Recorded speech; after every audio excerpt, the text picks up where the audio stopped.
All right, so let's go ahead and get started.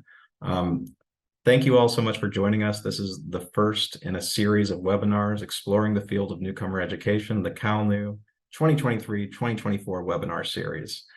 This is a collaboration between multiple great actors, the CDSS, the Department of Social Services in California, the Department of Education in California, Californians Together, and the California Newcomer Network. And let's go and take a look at our agenda for today for resources and lessons for districts serving newcomers. We're doing our little intro and welcome now. Then we're going to have a wonderful presentation from our colleagues at Oakland Unified School District. They'll go for about 15 minutes. We'll have a little Q&A session. Then we're going to move on to the CUNY initiative on immigration and education. We'll take questions. And in closing, we'll have a couple announcements around the California Newcomer Network and a survey. And we'll go ahead to the next slide. And I will pass it off to my colleague, Griselda Loza. Thank you, Sam. Good afternoon, everyone. I'm very excited to be here today. My name is Griselda Loza, and I work for the California Department of Social Services, Office of Immigrant Youth, which administers and oversees the state-funded California Newcomer Education and Wellbeing Program, or CalNEW. Today, I'm just going to provide a brief overview of the program. The goal of CalNEW is to provide linguistically and culturally responsive support services by using school sites as a services hub. The program's purpose is to support the academic engagement and social and emotional well-being of newcomer students, English learners, and immigrant families. There are currently 20 school districts and 1 county office of education in the CalNEW community of care, and they are currently receiving annual funding to provide these support services. Grantees hire linguistically and culturally responsive staff to support the 3 program components: connections for basic needs support. These are supports such as food, housing, and transportation, family engagement and empowerment. The goal is to really assist and help integrate parents into the school community. And then lastly, youth engagement and development. This component is to really support the growth of students and increasing their pathways to post-secondary success. I'm really looking forward to continuing to partner and to provide as much support as possible to the newcomer students and their families. Passing it back to Sam. Thank you. Thank you, Griselda. And are we on the next slide? Yes, we are. Just a little bit of a word about this series and where we are as a community. Newcomer education in this country is at a wonderful inflection point. On one hand, things are still bad and we still lack all the knowledge that we need and all the tools and resources we need, but we do have these bright spots, these brilliant practitioners and researchers that we can knit together that knowledge and those practices and resources, start building something new together. So this webinar series highlights a lot of these exemplar practitioners and researchers. We have 5 throughout the course of the year, as we all hope to learn together. If you haven't registered for the series, there's a bit.ly there. And all of these recordings and slides will be made available the week after on the California Newcomer Network website, which you can see right there. I apologize. I have messed up a little bit with the registration and outreach in the past. My bad. I'm so sorry if you've gotten multiple Zoom links, etc. If you want to be sure you're registered for everything, try that new link. That'll get you directly with Zoom. And we'll move on to the next slide. Introducing our panelists today.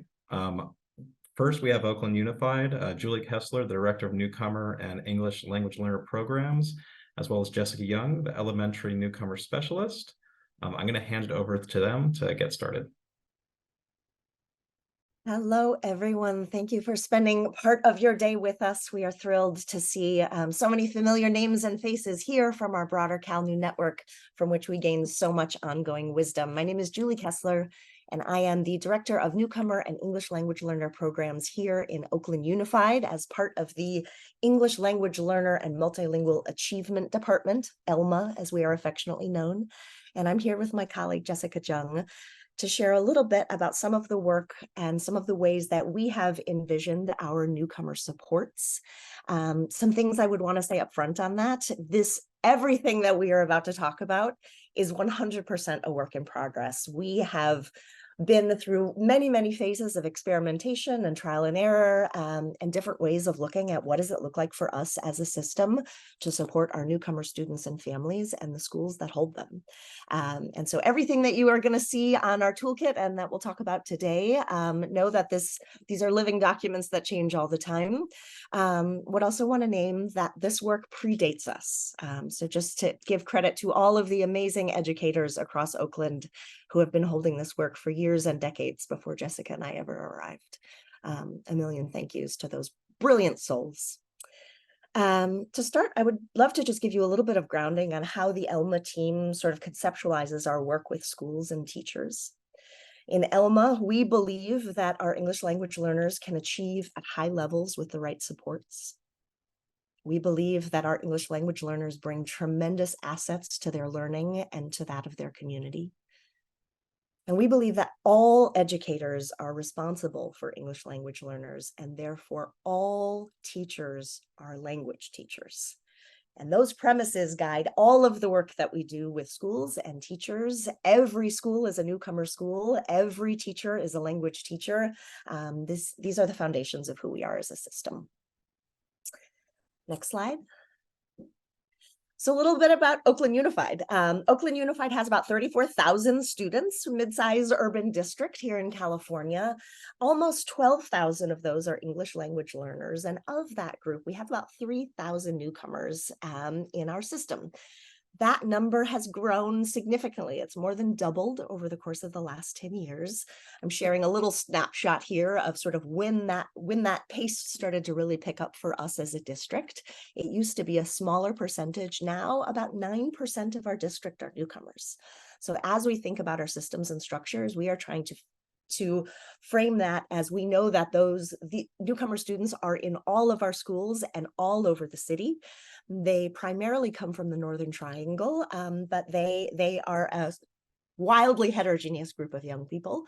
The one thing I would note in this is we know this about our newcomers because we track them in our student information system. We often are like, oh, what's our newcomer grad rate versus our LGrad rate or our dropout or our retention?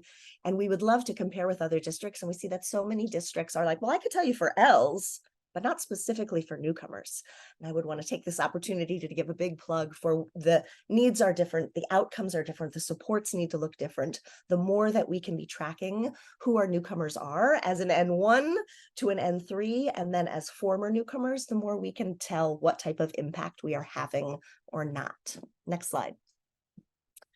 They are a super diverse group by language and by status and by education level. Overwhelmingly, Spanish is our biggest language group, followed by MUM, followed by many others.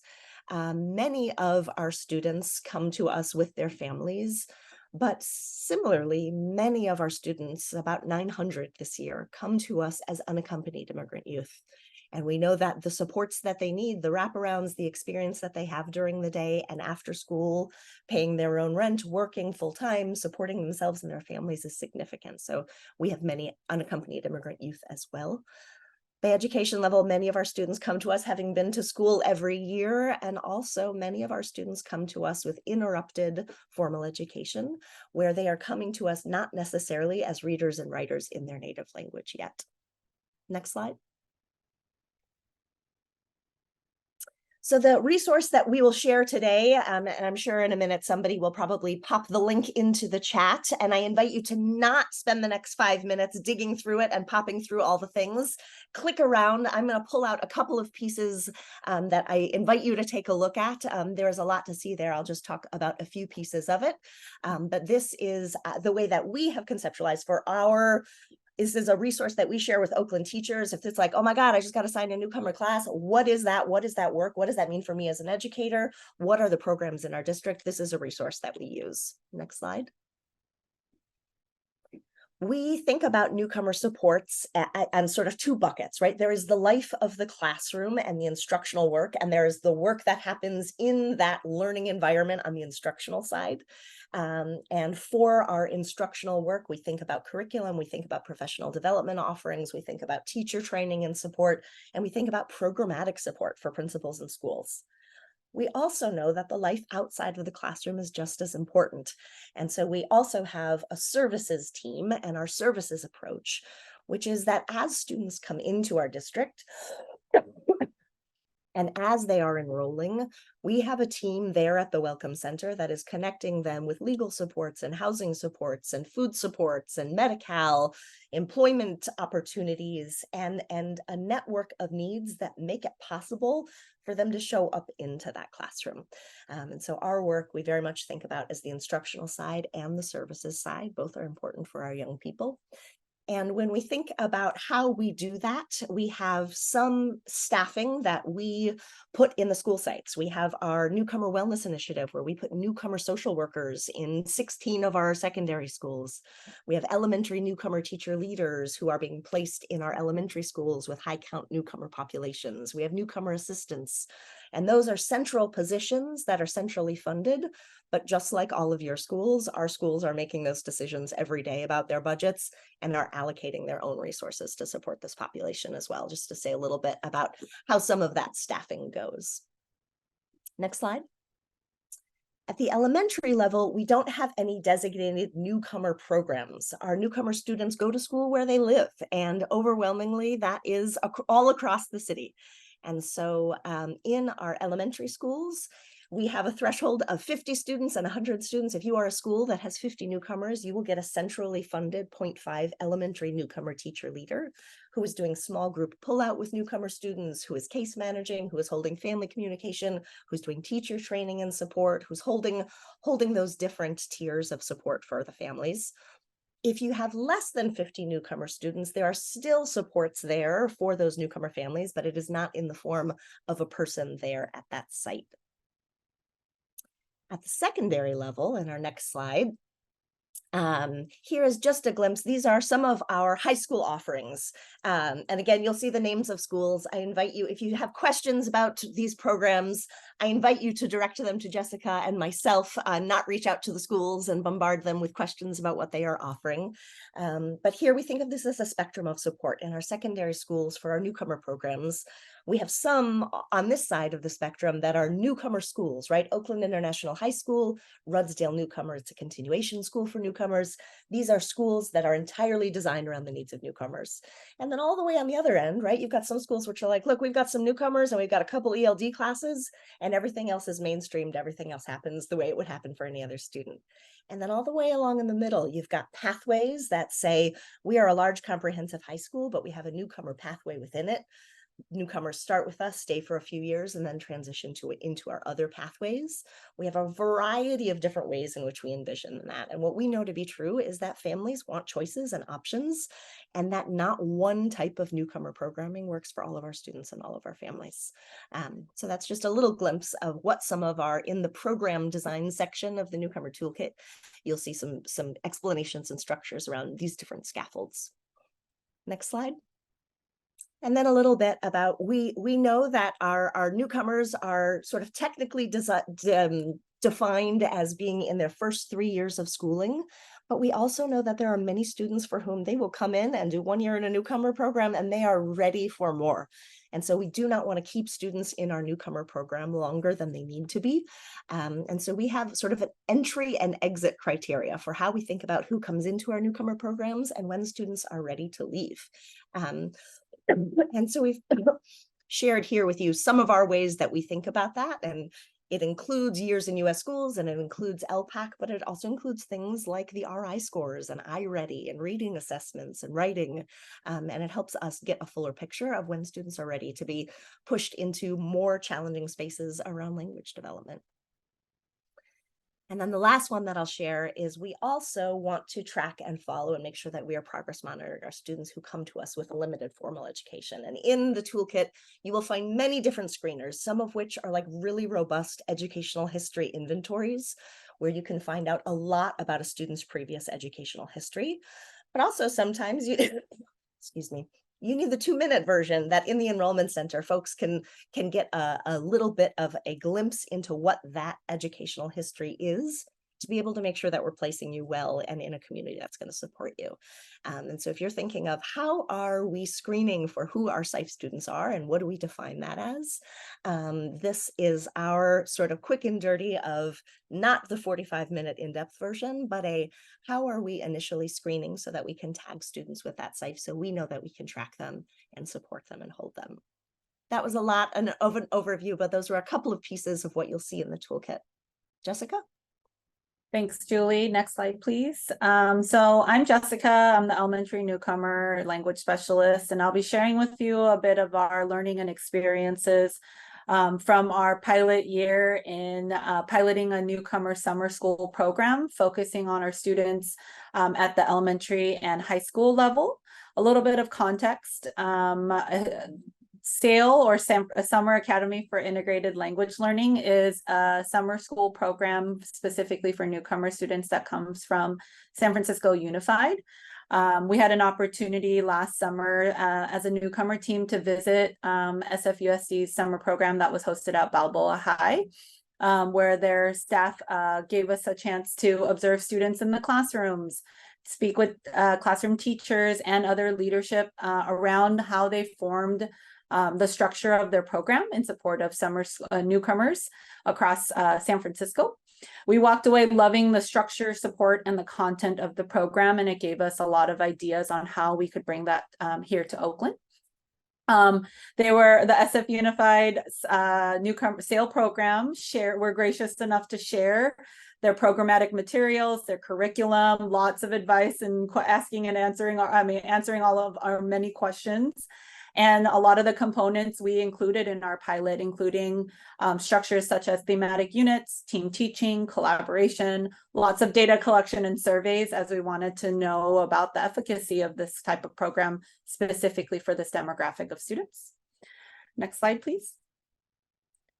So at the high school level, we hosted a summer school program at Oakland International High School for about 200 students who are rising 9th through 12th graders from 11 schools across the district, where they learned English in core subject areas by completing as a language-based project. And they also participated in weekly field trips. One example was they went to Angel Island as an experiential learning experience so that they could learn more about immigration, as that was something that they were studying in their core classes during that summer program.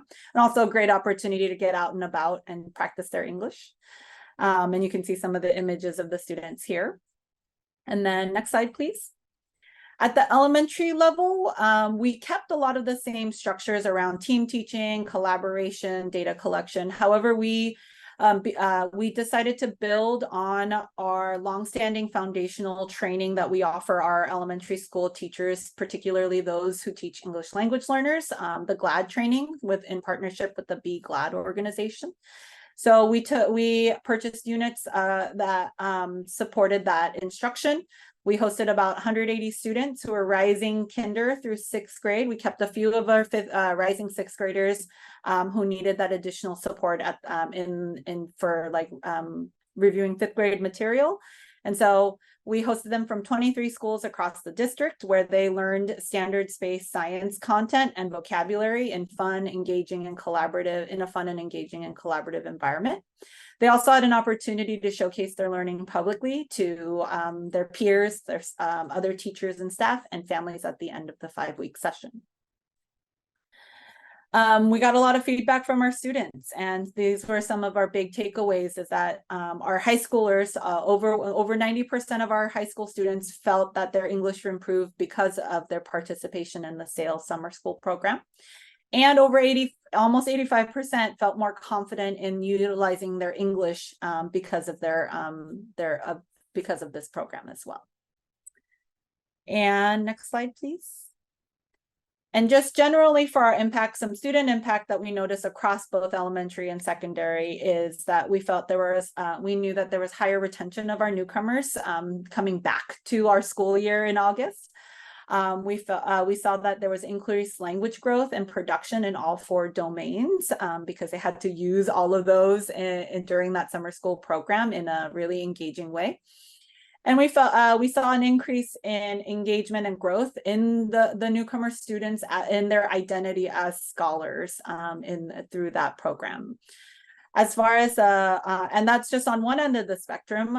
We also took used sale as an opportunity to increase our teacher capacity, as we know that many of our teachers have lots of wonderings about how do we best support not just our ELs, but this specific demographic of students sometimes with different needs. And the feedback showed that they felt that they increased their capacity in supporting students in understanding how and using academic language in their classrooms.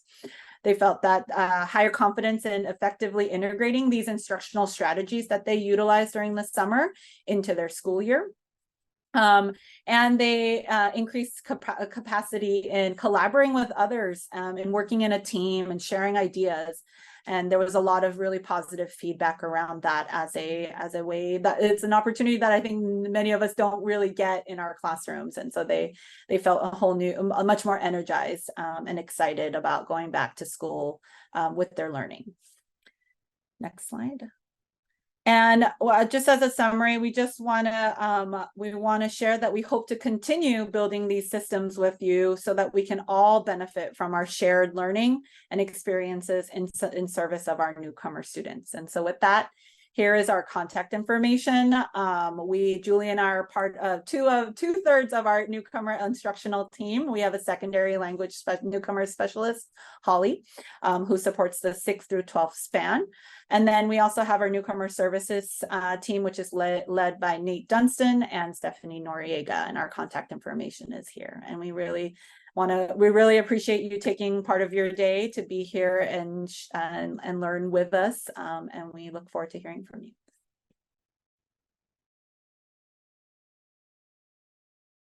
That was so wonderful. Thank you both so much for sharing.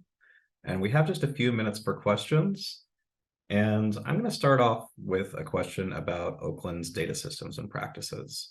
I know this rests on the work of so many exceptional Oakland educators. I'm thinking of Carmelita Reyes and Jean Wing and Tom Felix in particular. And there was a question about what the district's practices are for identifying students at that sort of macro level. Can you speak a little bit to your processes and procedures for your labeling of N0, N1, N2, N3, N4, when and where and how that happens and how folks can use that data? Yeah, the first thing I would say is it's clunky and there's always a little bit of noisy data. But somebody had put in here if a student is born in the US and then leaves as an infant and grows up in another country and then comes back in middle school, how can I tag them as a newcomer? We absolutely struggle with that as well. We broadly consider newcomers to be anybody in their first 3 years of school. But again, go back to that entry and exit criteria for some more nuance of that. If somebody comes to us in the spring semester of I arrived in April, we don't count that as an N1. They only have a couple of months of school with us. We call that an N0. N1 is their first full year in US schools. N2 is their second, N3 is their third. We also have a designation that we call N4, which primarily we used for 9th through 12th grade students who come to us with an interrupted education. So if I am both a newcomer and a SIFE student, and I am needing more support, we can tag selectively some students as an N4 to say they are needing an additional year of newcomer services and supports.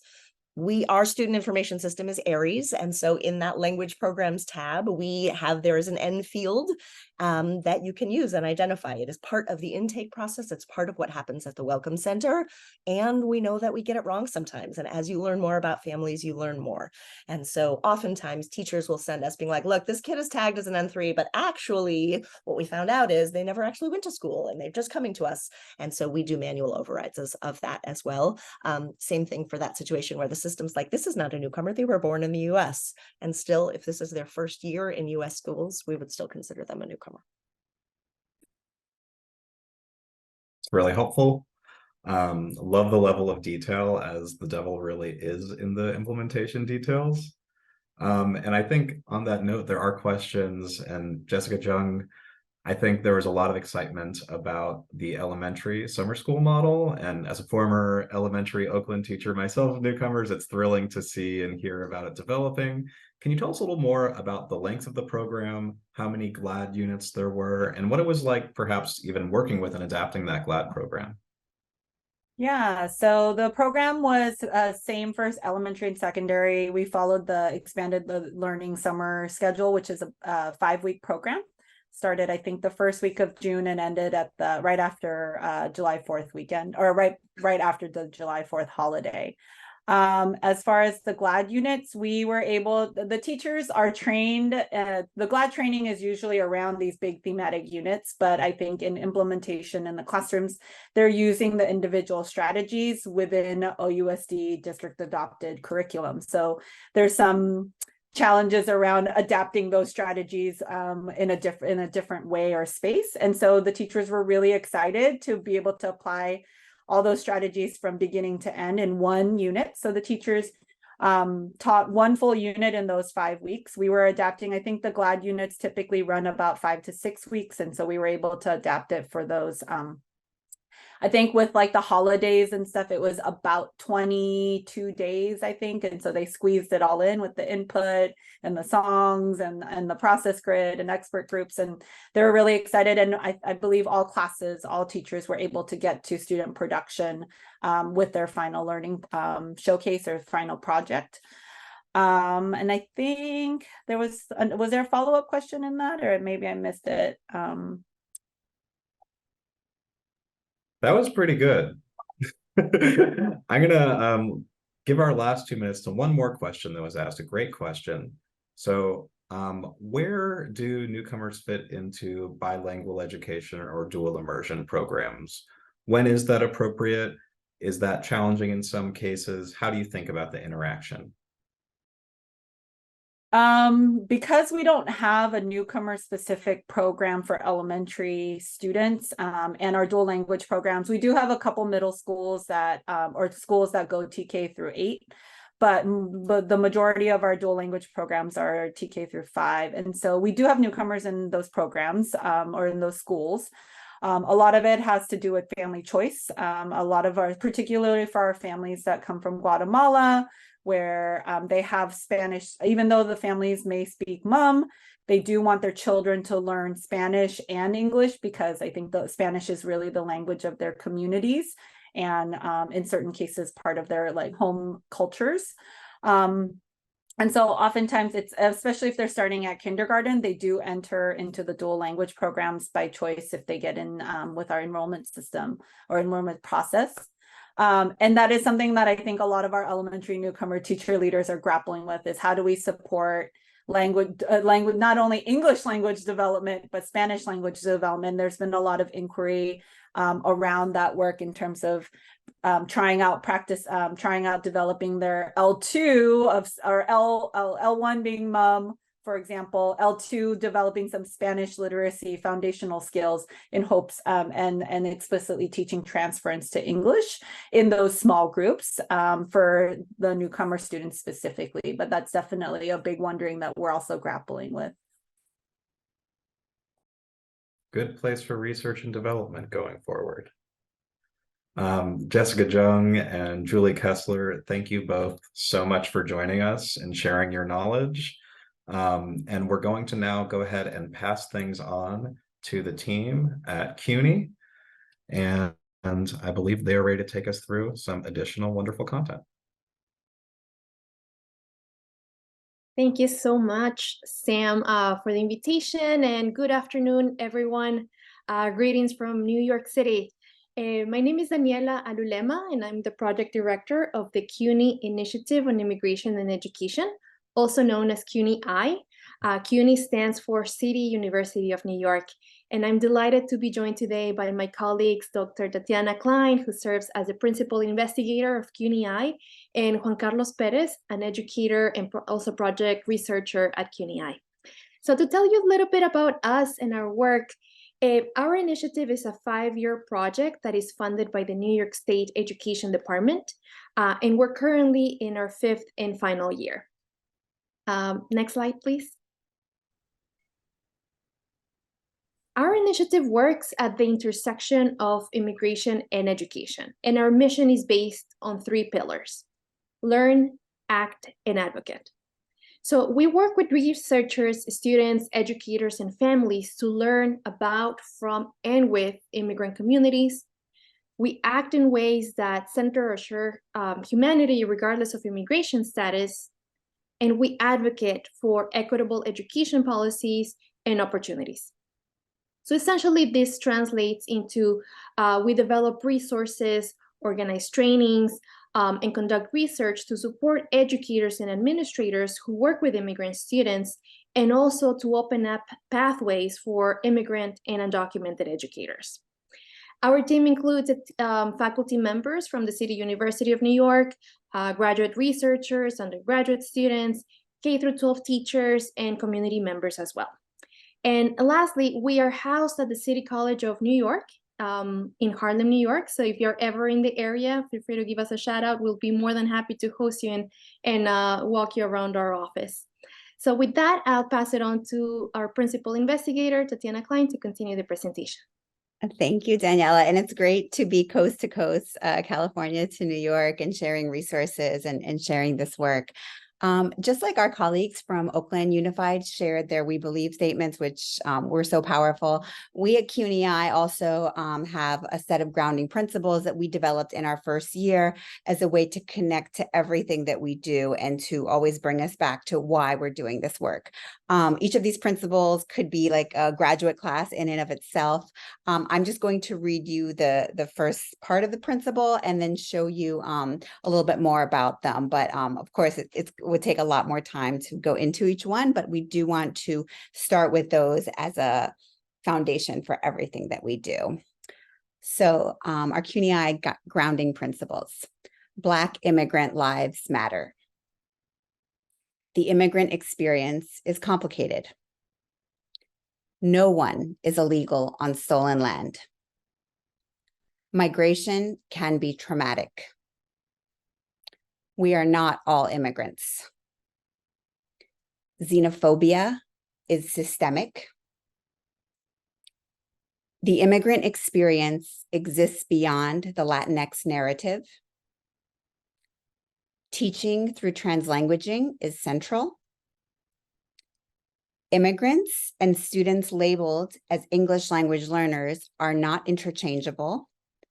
And finally, we believe in shifting from ally to accomplice. On our website, we elaborate upon each of these principles a little bit more, but I will just take a minute to let you pause and read a little bit more about one or two that either connected with you, thinking about your own context and what principle you think is very present or perhaps missing. So I'm going to just pause for a few seconds.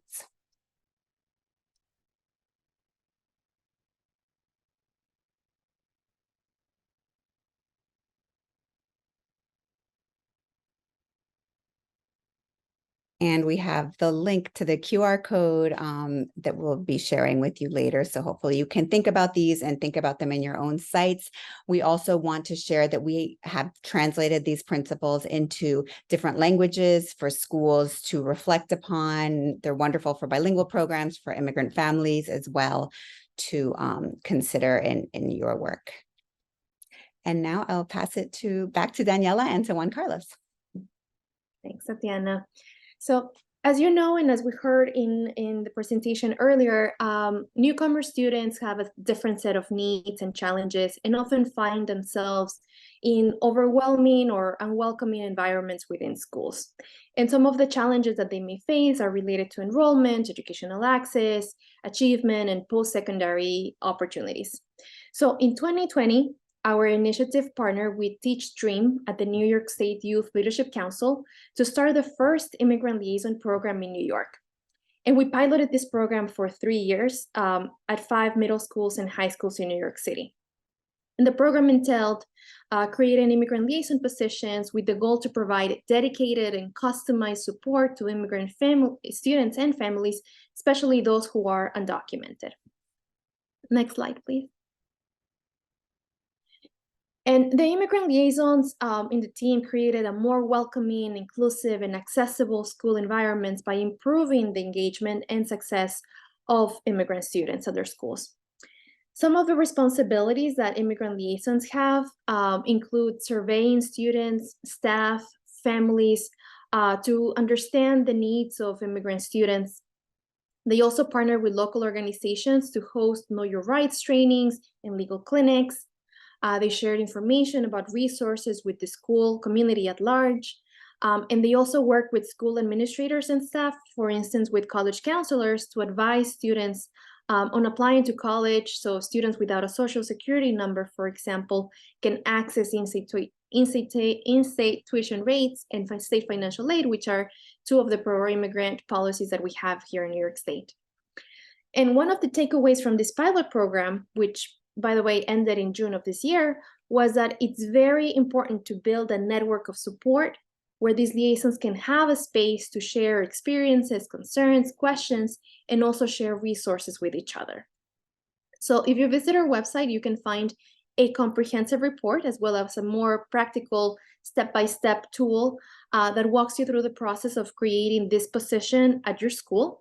It includes a description of the position, a work plan, and also tips on how to go about the hiring process and how to fund for this position in the context of New York. And just so you have a real life example and a successful example of an immigrant liaison, let me introduce you now to my colleague, Juan Perez, who served as an immigrant liaison and is currently a college advisor and career development coordinator at the International High School in Union Square here in New York City. Hey, thank you, Daniela, for the overview of the Immigrant Liaison Program. Good afternoon, everyone. It's so interesting to see to be across all the way from New York City sharing resources. But as Daniela mentioned, my name is Juan Carlos. I've been a teacher here in New York City for the past 8 years. And this year, I transitioned from a classroom teacher into a college advisor. During the 3 years as the pilot program took place here in New York City, I was one of 3 high school immigrant liaisons. We also had 2 middle school immigrant liaisons, and over the 3 years, we all worked together. We met every month to share resources and to share what was going within individual schools. At my school, as an immigrant liaison, so let me backtrack a little bit. As an individual, I'm undocumented. I'm currently a DACA recipient. So early in my teaching career, I realized that I could use my personal story to connect with students within the classroom. It was very helpful to just make that personal connection because I work at an international high school. Earlier, the Oakland group mentioned the Oakland International. I work at an international high school here in New York City. So as a teacher, I realized that I could use my personal story to connect with students. But working throughout the years, I was always trying to help students in other ways outside the classroom. And so when the immigrant liaison position was created, it was a great way for me to be able to tap not just resources within my school, but also resources with other schools, with other teachers in New York City. As Daniela mentioned some of the responsibilities that immigrant liaisons had. In each school, it was a little bit different because it depended on the needs of the schools and the needs of the population. For me, as an immigrant liaison, I worked a lot with the parent coordinator. We collaborated in making sure that there was during the parent-teacher association, we had workshops for parents in Know Your Rights, for the parents of older students, 11 and 12 graders. We tried to provide them with workshops around paying taxes and IT numbers because many of the students wanted to go to college and needed to navigate the whole idea of New York State or applying to New York State financial aid. And so getting IT numbers or how do I go about getting an IT number was a big topic the parents were interested in. In addition to that, it became a lot. Since I was teaching mostly 11 juniors, it came around doing a lot of college access, making sure students knew the resources and understood the New York State Dream Act, and that the fact that even though they were undocumented, they still had access to financial aid within New York State that they could use in CUNY schools or SUNY schools, and making sure that they applied to those resources. In addition to that, it was also working within the school staff. many parts of the country over the last few years, we've had a uptake on a lot of recent arrivals and students from different countries, especially from Latin America. And so it was providing tapping into nonprofit organizations within the area that could provide staff with a little bit of overview of where students were coming and what the situation was like. So bringing those into into teacher PDs, professional development, so that they could understand more of where the students were coming from and what they were going through, not only in their individual countries, but also about their journey and like what they had gone through to get here to New York City. And it was also working a lot with the student support team and creating resources and creating opportunities for students and families to have access, especially to immigration lawyers, creating immigration clinics, and following up with students to make sure that at least every student or every family had the opportunity to tap into an immigration lawyer or someone so that they could follow up their legal case or even ask questions about what opportunities and what things, what options they qualify for, depending on their case. So as a teacher, I was able to do a lot of that, but as an immigrant liaison, it just gave me more resources. It gave me the opportunity to just work with others. Like I mentioned, there was 3 high school teachers, 2 middle school teachers, and we all share stuff. Like sometimes different ideas came up, and during the meetings, I was like, I'm struggling with X, Y, and Z because I don't know what to do. They always had ideas. They all have suggestions. So just creating that network and having that network of teachers was a great support because it just made it a community. I wasn't just be myself in my school trying to figure things out. They were all working together throughout the 3 years. And even though the program officially ended in June, we're still in communication with each other. And when things have come up this year, it's like, I'm dealing with these situations. Anyone have resources or has any ideas of how I can go about it? And so informally, the program is still continuing, and we're also looking into ways to continue that with the YLC, which was the organization that CUNY partner in terms of launching the pilot program. So with that, Tatyana. Thank you. So I'm gonna now, so we have a lot of resources for CUNY. As Daniela shared, we are funded by New York State, so some are rather New York specific, but some, like the immigrant liaison position and some resources I'm gonna share with you, we feel are coast to coast and everywhere in between. So one of the things we did with CUNY is we have a Supporting Immigrants in Schools video series where we share videos about key immigration issues, refugees and immigrants in schools, elementary and secondary context. So what I'd like to share with you is one of my favorite videos from, and I love that with Oakland, we were talking about the intersection of immigrant students and bilingual programs. So this is actually a dual language bilingual school in New York City, Dos Puentes Elementary, that's in Washington Heights. If you've seen the musical In the Heights, you know a little bit about the Heights. And they are talking about current immigration issues through children's literature. And I think there's nothing better to do than to actually see it. So let's go. So I decided to read the book El Muro. El Muro stands for the wall. And I think it was very relevant to the current events in a fiction way. Casas. Can you tell me why you teach about current immigration issues to your students? It's part of the life. It's not something that we want to hide or that we don't feel comfortable talking about. They have trust in their teachers, in the classroom, and they feel open to speak about those conversations. Especially in first grade, you know, our topic is family and community. They see the newspapers, they see the TV, they hear the parents talking about those events. Estamos levantando un muro para que las familias no pasen, ¿verdad?, a los Estados Unidos. ¿Qué podemos hablar sobre eso? Maybe el presidente no quiere ver como personas cruzando porque él piensa que ellos son mucho más diferentes que nosotros y él no quiere ver a esas personas solo si cruzan en avión, pero en realidad no es nada, solo son humanos como él es. Como somos todos nosotros. Solo es que ellos saben inglés y los que cruzan el muro son españoles. Hablan español. Something that I like to do is use or choose authentic literature to support those conversations. And for the children to see themselves, wow, I'm not the only one in this position.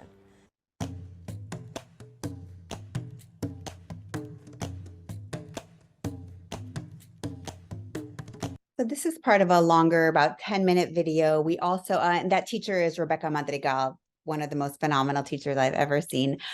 In high school, we looked at one of the international schools in New York, not one where Juan Carlos teaches, but another one because they're all so amazing, where we highlight the work of the dream teams in the school and the important work of school counselors to really understand the realities of immigrant students and their families as well.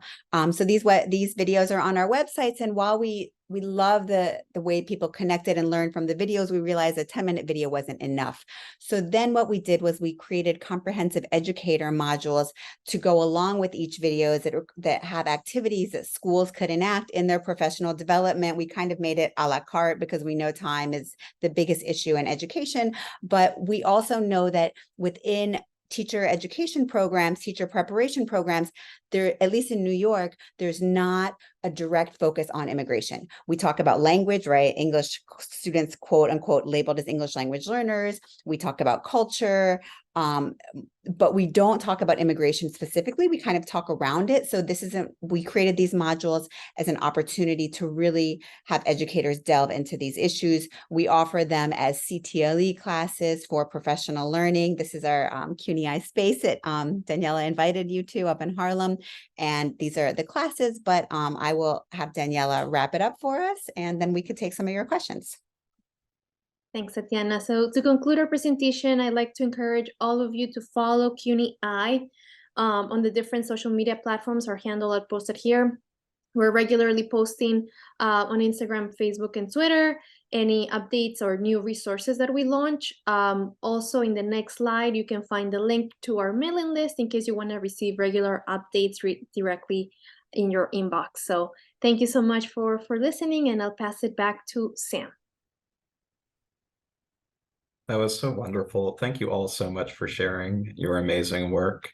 And thank you to everyone who joined us back after our technical difficulties. You are troopers, and we thank you. Feel free to drop some questions in the chat, but I'm just going to kick us off by, I want to follow up on the immigrant liaison position. We found that sort of work is one of the best uses dollar for dollar that a district can make in investing in their students' achievement, both inside and outside of school. And I'd love to know what the first steps a district might take that hasn't really had that sort of position before. Where might they go about thinking about the funding? How would they think about the training? How would they think about the recruitment? How could they get started? Absolutely. And maybe Juan Carlos can chime in here too through his experience, but the schools, the 5 schools that we ended up selecting were or that participated in the pilot program were selected when an applicant, so an existing staff member within the school, had some sort of personal connection to immigration. So were they either immigrants themselves or had some sort of direct connection to migration. And we also selected these schools, the 5 schools, based on the number of immigrants in neighborhoods where they were located. So in New York State, in New York City, there are a few options, and the longer report provides the 5 different ways in which schools can fund these particular positions. It's either per sessions. I think there's also a contractual 6 option where a school is given a menu of different options in which a staff member can select how they can use part of their time. For this particular pilot program, CUNY was the entity that provided the funding for this 5 immigrant liaisons. But ultimately, the idea is that New York City Department of Education should be the one providing the funding to create sustainable positions. So this is a very important position, just like a parent coordinator, for instance. We need immigrant liaisons at every school, particularly when we're seeing, for instance, the influx of recently arrived immigrants. So Juan Carlos, I don't know if you want to add anything. Yeah, I think Daniela covered very well. Like the guide does explain some of the different ways in New York City how the position can be funded. The pilot program was funded through CUNY and the YLC. But even now that the pilot program ended in June, some of us who were immigrant liaisons like myself were able to transition into, like, for example, I used to be a full-time classroom teacher, and the immigrant liaison I did for the last 3 years in addition to my classroom teaching.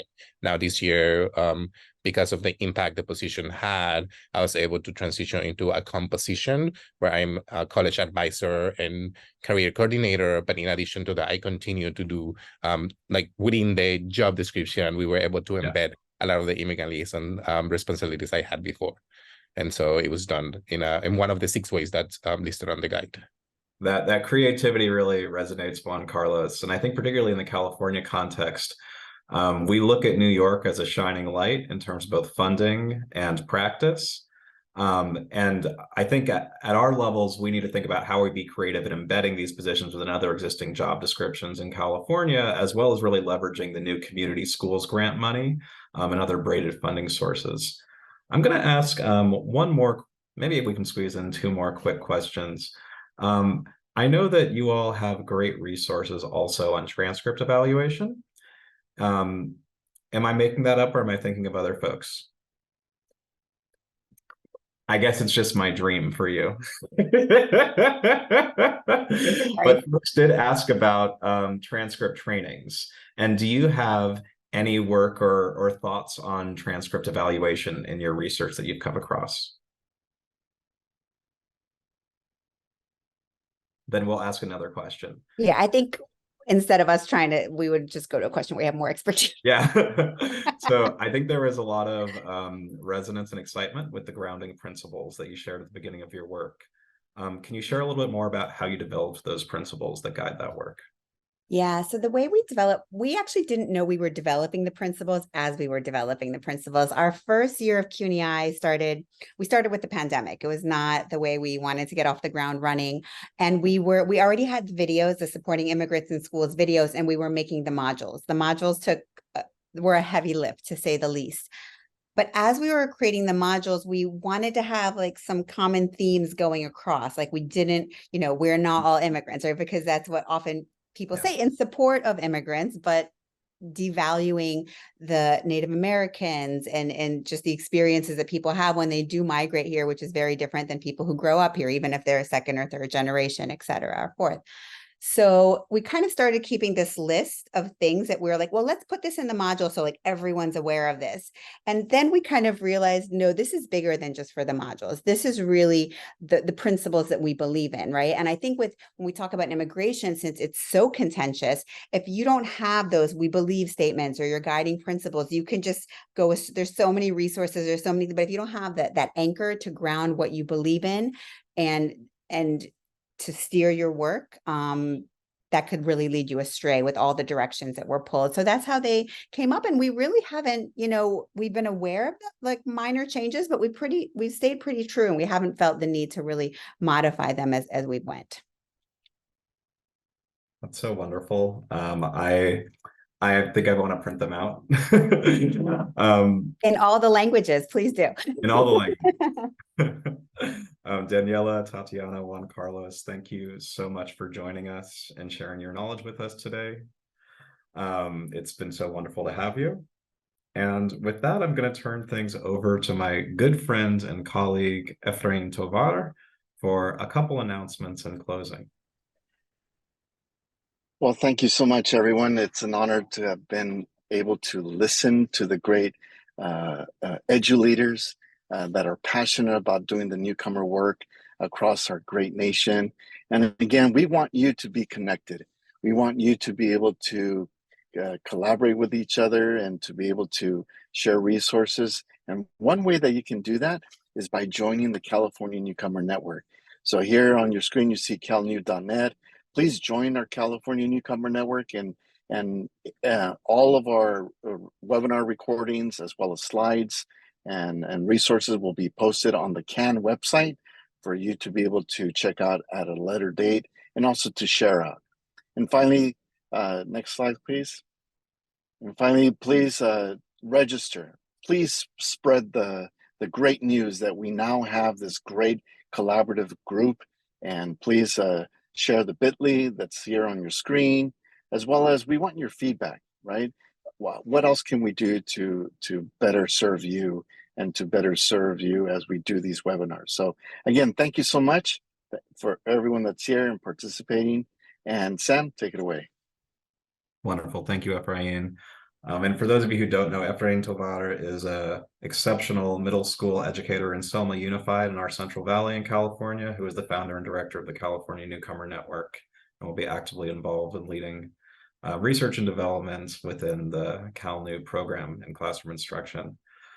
I want to thank everyone so much for joining with us today, the presenters for sharing their incredible expertise and experience. Do register for the series and share it with other folks. Do give us your feedback. It makes us better. And we really look forward to seeing you next time. Thank you so much and take care.